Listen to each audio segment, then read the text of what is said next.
Eh bien bonjour à tous, on se retrouve aujourd'hui pour une nouvelle vidéo et cette fois-ci, comme je l'avais dit dans la vidéo précédente, on se retrouve pour une vidéo ASMR.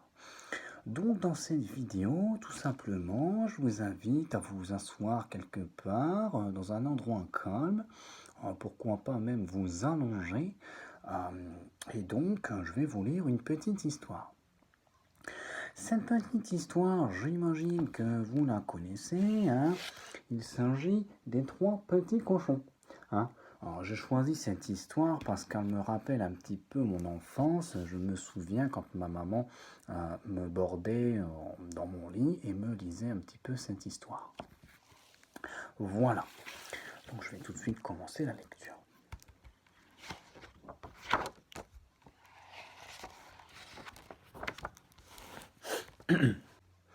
Donc, il était une fois une vieille mère truie qui avait 3 petits cochons. Comme elle ne pouvait les nourrir tous les 3, elle les envoya chercher fortune ailleurs.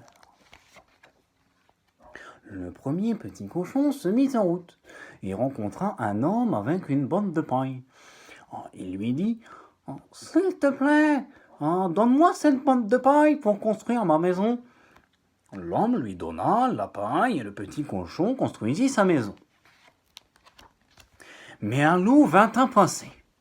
Il frappa à la porte en disant « Petit cochon, laisse-moi entrer dans ta maison. » Alors là, le petit cochon lui répondit « Non, non, non, non, non, par les poils de mon menton, tu n'entreras pas dans ma maison. » Bon, il avait un petit peu peur, forcément. Le loup répondit alors « Bon, alors je soufflerai et je renverserai ta maison. » Mais le loup souffla, et souffla, et il renversa la maison et mangea le petit cochon. Le second petit cochon rencontra un homme avec un fardeau de bois. Il dit à l'homme « Ah, s'il te plaît, donne-moi ce fagot de bois pour construire ma maison. » C'était un petit cochon allemand, hein, on l'avait reconnu, à son accent. L'homme, bien sympathique, lui donna le fagot et le petit cochon construisit sa maison. Mais le loup vint à passer et dit « Petit cochon, laisse-moi rentrer dans ta maison. »« Oh non, non, non, non, non, par les poils de mon menton, tu n'entreras pas dans ma maison. » répondit le petit cochon. « Bon, dit le loup, alors je soufflerai et je la renverserai. » Alors il souffla et souffla encore. À la fin, il renversa la maison et mangea le second petit cochon. Le troisième petit cochon rencontra un homme chargé de briques. Il lui dit « S'il te plaît, donne-moi des briques pour construire ma maison. » Comme vous l'avez remarqué, le petit cochon était italien. L'homme, bien sympathique, encore une fois, lui donna ses briques. Et le petit cochon se construisit une solide maison.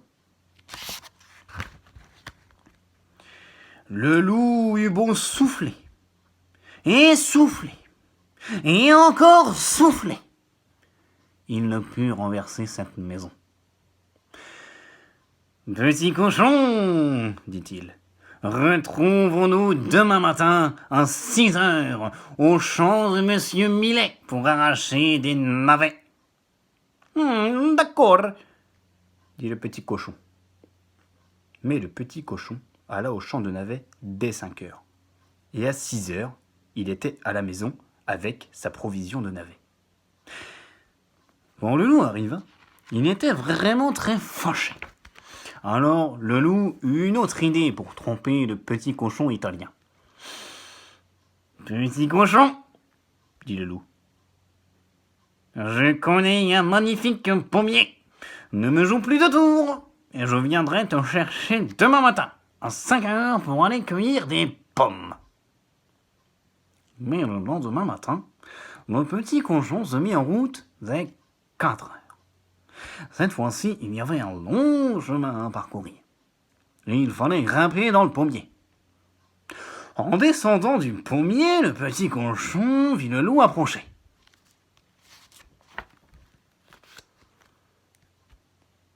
« Tu es arrivé le premier, petit cochon. Les pommes sont-elles bonnes ?»«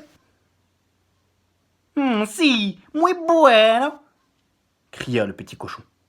« Tiene, en voilà une !» Et il lança si loin la pomme qu'il eut le temps de rentrer chez lui dans sa petite maison en briques. Et le loup courait encore après la pomme. Le lendemain, le loup revient frapper à la maison du petit cochon. « Si nous allions à la foire cet après-midi ?» proposa-t-il. « Si, répondit le petit cochon. « À quelle heure partons-nous ?»« À 3 heures, dit le loup. Bien sûr, le petit cochon se mit en route un peu plus tôt. En arrivant à la foire, il acheta une baratte pour le beurre. Il l'emportait justement à la maison quand il vit venir le loup. Le petit cochon sauta dans la baratte, et la baratte... En fait, une baratte, c'est un tonneau, pour ceux qui n'avaient pas compris. Une baratte, c'est un tonneau. Bon, je ne le savais pas non plus, mais il y a des petites illustrations qui me permettent, en fait, de savoir un peu ce que ça veut dire. Voilà.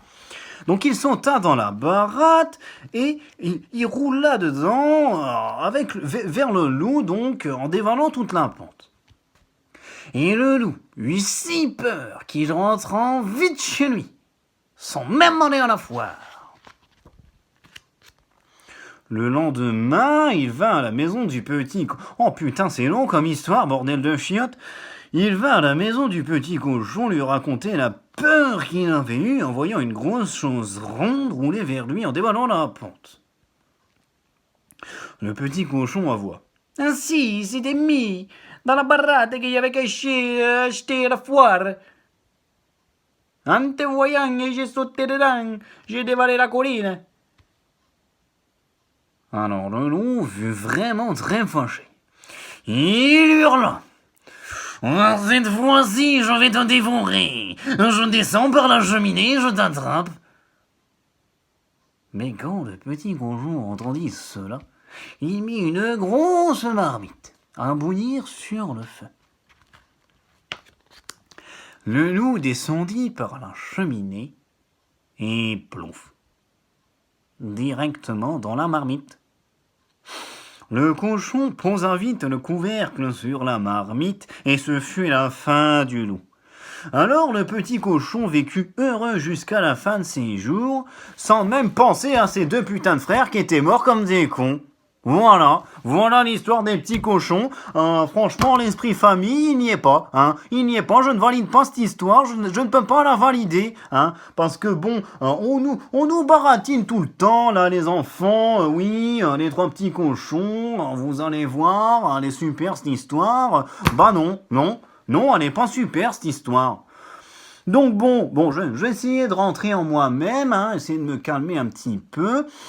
J'espère que vous vous êtes relaxés. Pour ceux qui ne sont pas encore endormis, parce que je sais bien que certains d'entre vous sont très fatigués et qui regardent mes vidéos comme aide un petit peu à l'assoupissement, eh bien, je vous dis rendez-vous pour une prochaine vidéo très bientôt.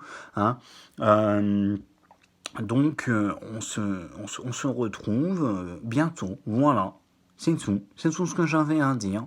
Bye bye, voilà, c'est tout.